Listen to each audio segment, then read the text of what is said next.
சப்பாத்திக்கு அருமையான சுரக்காய் கிரேவி பண்ணியிருக்கேன்.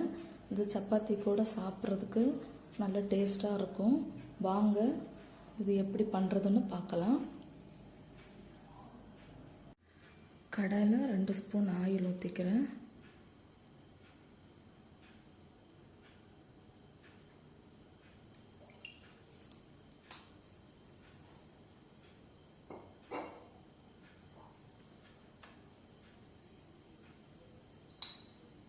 எண்ணெய் சூடானதும் கொஞ்சம் கடுகு,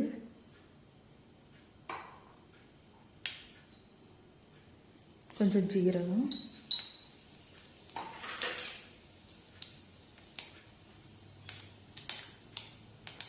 பூண்டு போட்டுக்கிறேன், கொஞ்சம் பச்சை மிளகாய், கொஞ்சம் கருவேப்பிலை இதை போட்டு வதக்கிக்கலாம்.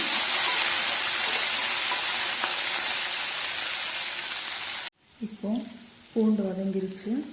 கொஞ்சம் வெங்காயம் போட்டுக்கலாம். ஒரு வெங்காயம் எடுத்திருக்கேன். வெங்காயம் கொஞ்சம் நல்லா வதங்கிக்கணும். வதங்குறதுக்காக கொஞ்சம் உப்பு போட்டுக்கலாம்.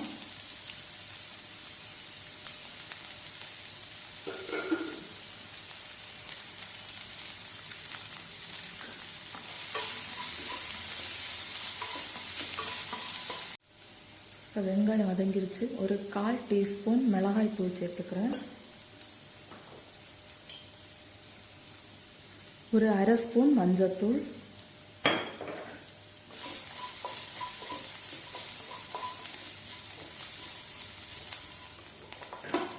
ஒரு தக்காளி எடுத்து வச்சுருக்கேன், அதை ஆட் பண்ணிக்கலாம்.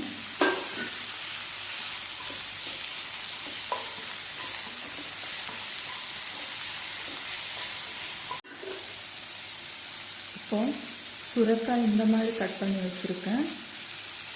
இந்த மாதிரி இதை பதில் ஆட் பண்ணிக்கலாம்.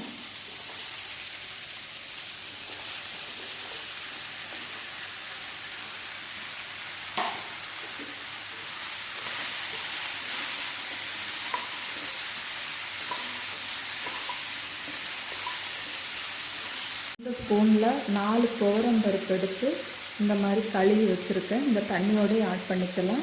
2 தண்ணி வாஷ் பண்ணி தான் தண்ணியோட ஒரு 5 நிமிஷம் ஊற வச்சுருந்தேன். அதை இதில் ஆட் பண்ணிக்கலாம்.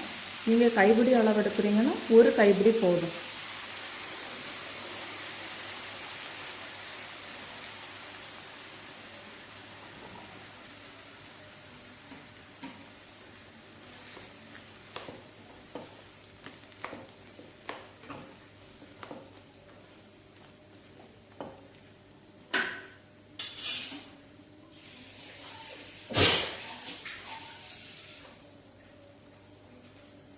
கொஞ்சம் தண்ணி ஆட் பண்ணிக்கிறேன்.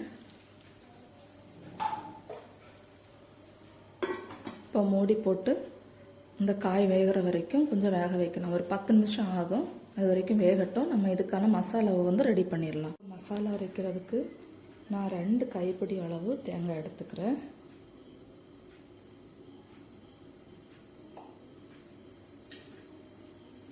கொஞ்சம் கருவேப்பிலை, ஒரு பூண்டு,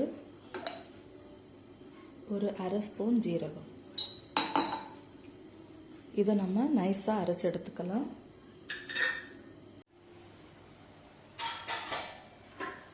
இப்போ காய் கொஞ்சம் வெந்துருச்சு.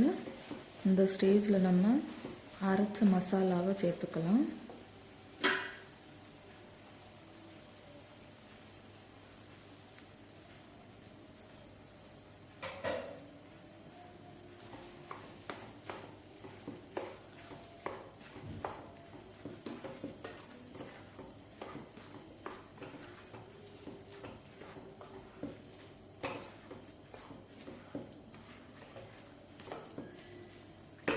உப்பு கரெக்டாக இருக்கான்னு பார்த்துக்கலாம்.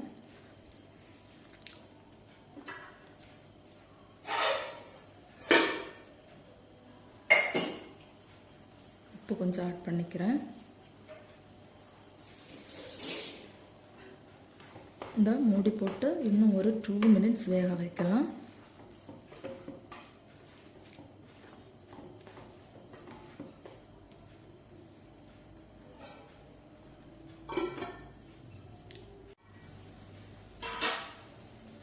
இப்போ கிரேவி ரெடி ஆயிடுச்சு.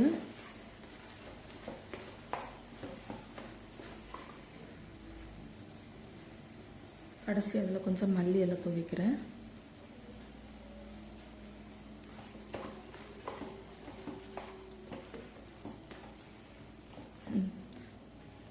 இது சப்பாத்தி, பூரி, நம்ம சோறு கூட, அதாவது சாதம் கூட கூட்டா கூட வச்சு சாப்பிடலாம். சப்பாத்தி, பூரி கூட ரொம்ப நல்லாயிருக்கும். செஞ்சு பாருங்கள். செஞ்சு பார்த்துட்டு கமெண்டில் சொல்லுங்கள். வீடியோ பிடிச்சிருந்தா லைக் பண்ணுங்கள், ஷேர் பண்ணுங்கள், சப்ஸ்கிரைப் பண்ணுங்கள். ஓகே.